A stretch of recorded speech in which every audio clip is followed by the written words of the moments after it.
it's more than rhetoric that keeps the movement going.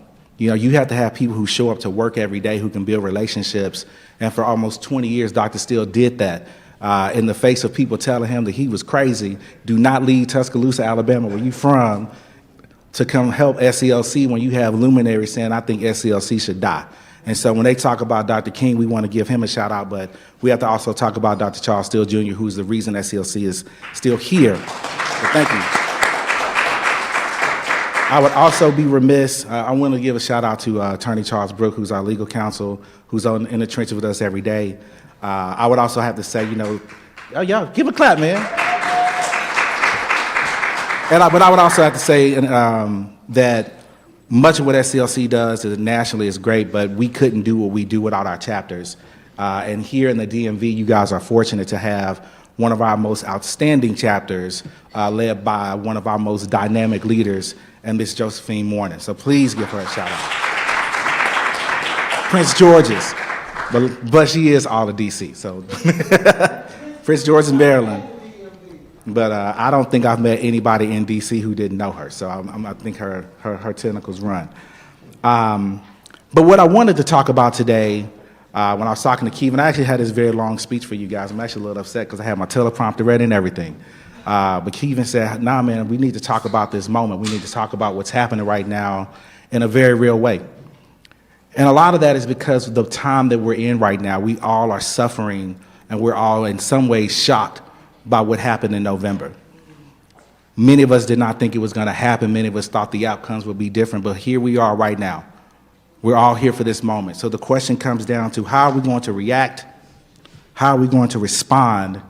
And finally, how are we going to resource? Right now, everyone likes to be inside of outrage. Outrage is fine. But our ability to tweet and be upset, locker room conversations, is not going to really help with our reactions. Those are things we do, they're cathartic to us, and there's nothing wrong with that. But as you watch the news and they're trying to, every day, it's something. Yesterday, we were on a whole phone call about a set of tapes that they want to drop to make us react. Right? Every day we see a tweet. Every day we see a department. Every day we see an administration who's decided that efficiency means more to them than humanity. We deal with that all the time. And it's very frustrating. Some of those things that kind of rile you up. But the reaction in and of itself is just where you start your energy at. It's not where you end.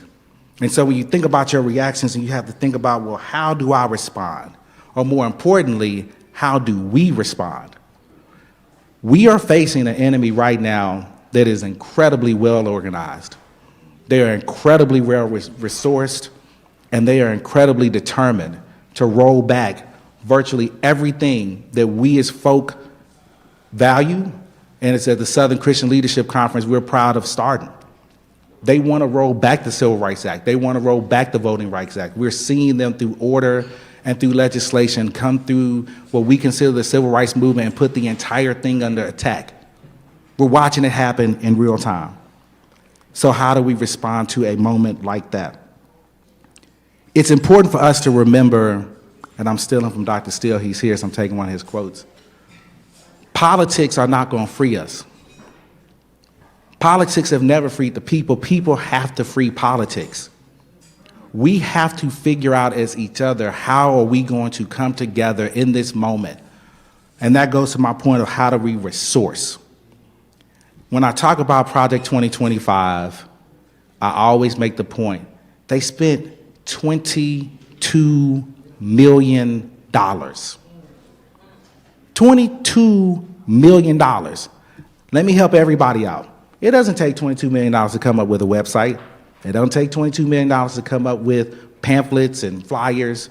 But what does take $22 million is resources for people to go talk to stakeholders, to go talk to the people who make decisions, to sit around and think about our reaction, to think about how they're going to neutralize our reactions. That's what the $22 million is for. And so when we're in our communities and we're all trying to tweet our way out of this, then we are not here on an accidental adventure. One of the things that frustrates me, I was in Selma last week, and at the base of the bridge, the young lady from Selma, she was co-directing the Selma Jubilee Crossing, she says to the crowd, hey, we need to invest in Selma. Now, when she got up there and said, Donald Trump's a racist, yeah. Elon Musk is bad, yeah. We need to invest in Selma. Crickets. When you hear folk like me say, hey, we need some resources, I'm not talking about from corporations. I'm talking about from y'all.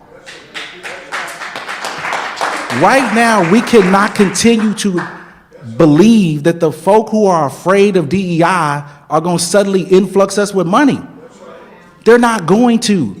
So when you hear groups like us, when you hear Kevin say we need resources, we're not talking about from somebody else. We're talking about the people in this room. Folk who look like us are some of the only people in the world who think that our oppressors should be our primary funding source.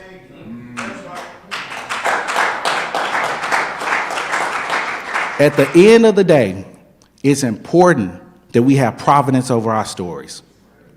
It is important that we have providence over our stories, but you can't own your stories if somebody else owns your checkbook.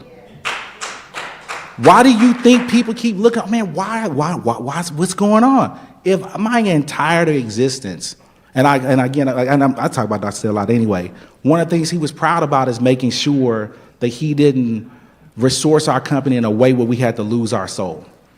But one of the things that we face as a culture of people is even our politicians aren't funded by us. For those who were here last year, last year, they had this whole conversation. I think I saw my 5-minute thing up. But somebody was talking to the brother from Chicago. And they go, why did you do this? Why didn't you do this? He said, man, I got a campaign to run and none of y'all gave me a donation. I appreciated his candor. And the reason I say that right now is to make sure all of us hear the message. We have to react. We have to respond. But the most important thing that we can actually do is resource. At the end of every day, if you look at your checkbook and you haven't given money to a black organization, shame on you. I tell people all the time, of course, let me be clear. Anyone can go to nationalslc.org and find the donation button. Let me say that. You can find us on our socials. But if you're not going to give to the Southern Christian Leadership Conference, you can subscribe to our YouTube channel. We know if we get over so many people, that's another revenue source. So if you got your phone, go find us on YouTube. Shout out to Rick, who's back there doing something different, but he's a big part of what we do on our YouTube page.